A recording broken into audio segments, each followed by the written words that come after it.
All right, ladies and gentlemen, we're going to finish up this discussion of meiosis with this second video. So hopefully you remember from watching the first video that since chromosomes come in pairs, and one of each of those pairs comes from your mother, one of each of those pairs comes from your father, what we say is that every sexually reproducing organism has homologous chromosome pairs, because homo means same. So you have two of the same chromosome. Now it's important, they're not identical, all right? They're similar, all right? So those homologous chromosomes have the same trait, but they could have different versions of the trait. What this does is this creates a situation where organisms are 2n, where n is the number of chromosomes they have, and 2n is what we call their diploid number, and n is what we call their haploid number. Okay? Now, meiosis is a variation on mitosis. Like most things that evolve through life can only change what exists before it. And since sexual reproduction was a later development in the grand scheme of the overall change in life throughout time, it's important to realize that meiosis was a series of changes to the process of mitosis that allowed sexual reproduction to be a thing. All right. So what's going to happen is when we go through the stages of meiosis, what you're going to see is a lot of similarity between meiosis and mitosis. And what we don't want you to do is confuse the two. All right. So a lot of meiosis is going to be a whole lot about when is the cell haploid and when is the cell diploid. But what I want you to remember is that in meiosis, you want to end with haploid cells. Now, if you remember, haploid means half. That's how you remember half. And so if I take half of the genetic material from your mother and I add it to half of the genetic material from your father, what I will end up with is one complete set of genetic material required for a human that is unique. All right, and that's what's really important, is haploid. Half plus half gets one set.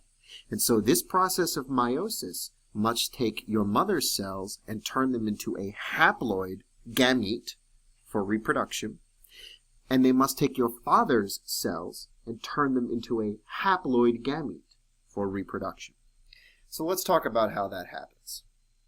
First thing to understand is meiosis actually happens in two stages. All right, there's two stages to meiosis.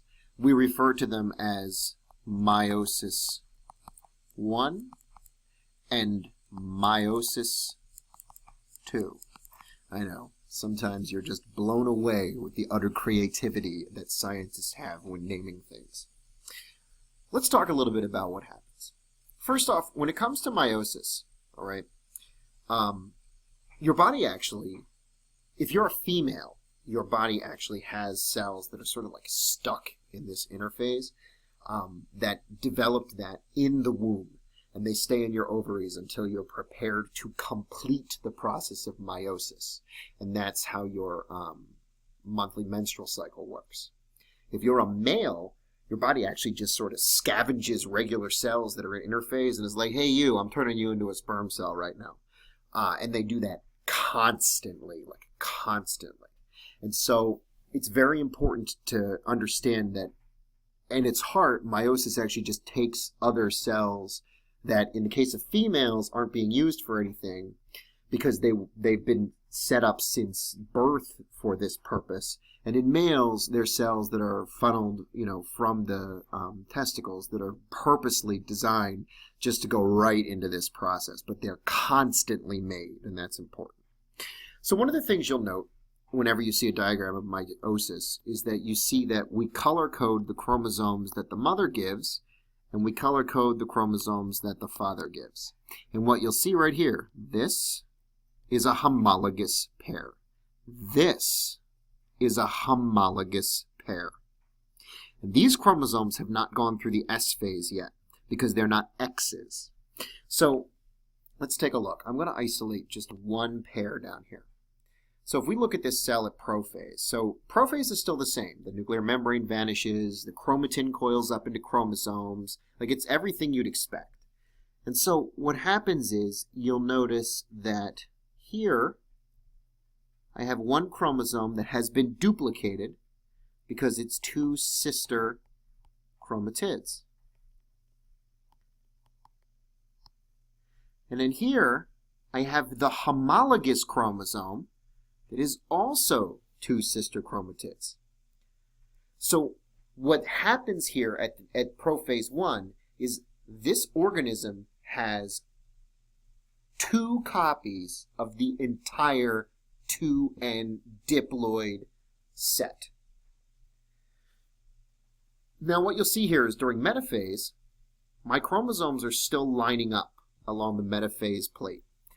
But what's different here is that instead of lining up single file, they line up in homologous pairs.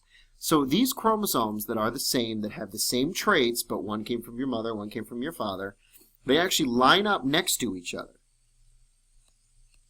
And then during anaphase, instead of ripping apart the sister chromatids, what happens is the homologous pairs are separated. Okay, so this is meiosis 1. During the process of meiosis 1, during metaphase 1, see the one right here? The homologous pairs line up.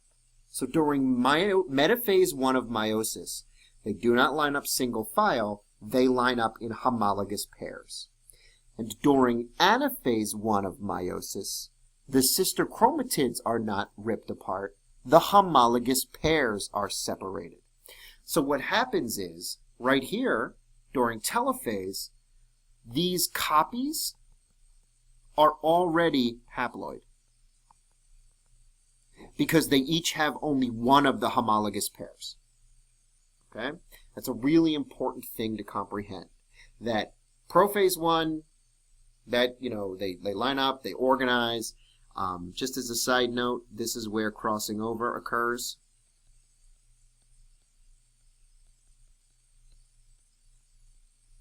And then metaphase 1, the difference is that instead of lining up single file, they line up side by side. In anaphase 1, instead of the sister chromatids separating, the homologous pairs separate. And then in telophase 1, the two copies of the original cell are already haploid. Okay? So you start metaphase, you start meiosis 1 to N. You end meiosis 1 with one cell that is N and another cell that is N. Okay? Obviously, we're not done yet because each of these cells still has two copies.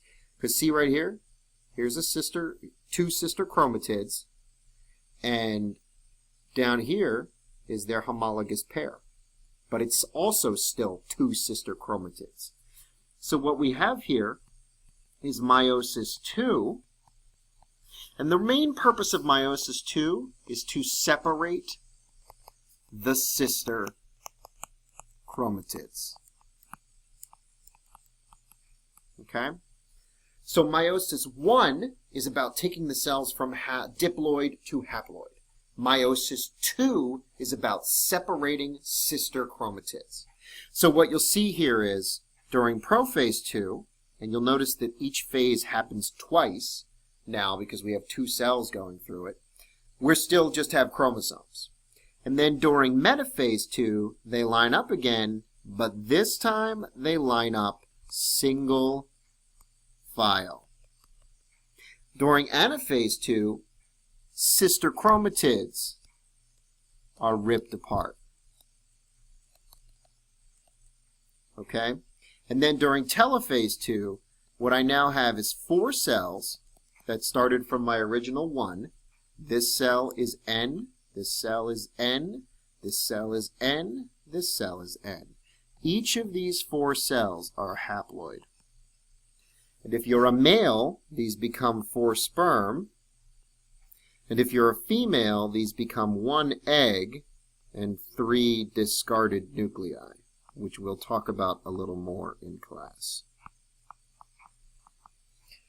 Okay, this video is a little bit shorter than the previous one, and so it's actually my recommendation that you probably watch this one again and read through the notes. Meiosis is not a difficult concept. It's all about understanding that meiosis 1 is about separating homologous chromosomes, and meiosis 2 is about separating sister chromatids. But there's still a lot of points for confusion. So I do recommend that you watch this again. All right.